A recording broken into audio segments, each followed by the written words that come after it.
Alright, man, the main event of the evening, Alexander Volkov versus Tom Aspinall. Tom Aspinall, a very, very good prospect in the heavyweight division for sure.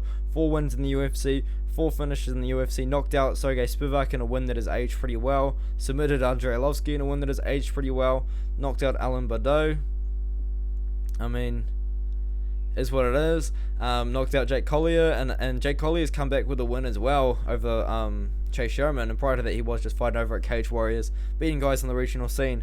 But Tom Aspinall, man, his wins have aged well, and I feel like that's one of the more important things about this guy, is his wins have aged pretty well. He's fighting the biggest opponent in his career, Alexander Volkov, who stands at 6'7" with an 81-inch reach, and he recently put on a lot of weight. Like, this is a guy that is weighing in about 260 pounds.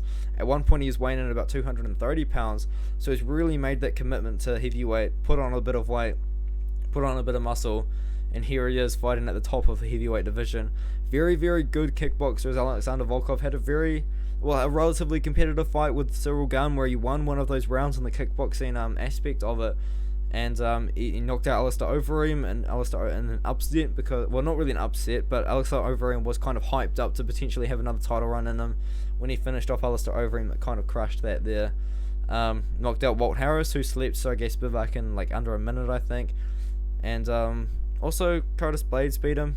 His loss to Derek Lewis as well, who's like number 3, 4, 5 in the world right now.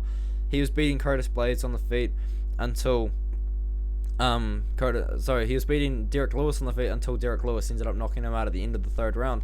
Tom Aspinall, though, he hasn't fought this level of competition. He has said in an interview before that he doesn't think he's ready for this level of competition, so he can kind of have some sort of hesitancy to picking him because of that, but I'm trusting Tom Aspinall, man.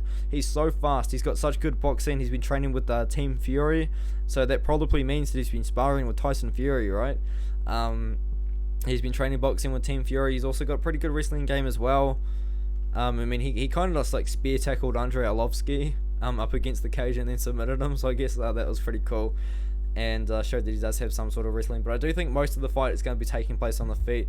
Tom Aspinall is just going to have to be faster than Alexander Volkov, because Alexander Volkov likes to kind of stand there. He likes to pick his shots. He's not the fastest heavyweight in the world. He's not a Cyril Gane. He's not a Tom Aspinall either. Like, Tom Aspinall is very fast on the feet, and he is able to land with power if he lands, and he's quite aggressive as well. He comes forward and he lands those power shots. I do like Tom Aspinall to win this fight here. He is a underdog for a reason, though, because Alexander Volkov is so experienced. Alexander Volkov has been there with some of the best fighters in the world. Yes, I did just see that my computer just completely decided not to work. Yeah, Volkov's been in there with some of the best fighters in the world for the last like 5 or 6 years. Alexander Volkov, if he wants to win this fight, I think he's going to have to slow it down, keep Tom Aspinall at range, and start picking him apart from range, with that range advantage, with that height advantage as well. But if Tom Aspinall wants to win, I think he's going to have to not necessarily run in, but I think he's going to have to be a bit more aggressive. He's going to have to be able to close in the distance, even though they kind of are both sort of the same size, really. But Alexander Volkov's a massive dude. You got to consider that too. Close up the distance a little bit, land his boxing, land his power shots, land those shots that he's knocking out good guys with, like Sergey Spivak, Alan Baudot, Jake Collier. I mean, he knocked out Jake Collier pretty bad, to be honest, and that was pretty awesome, I guess. But yeah, Tom Aspinall by knockout, man. Probably in one of the first rounds. I think Alexander Volkov might be able to take over towards the end of the fight if we are going the distance. I don't think we are. I think Tom Aspinall is going to be able to use some aggression here. Hopefully he uses some aggression. Hopefully he closes up the distance and to get into boxing range with Alexander Volkov, and ends up landing with a big shot. That's my pick for Tom Aspinall, and hopefully he gets the job done.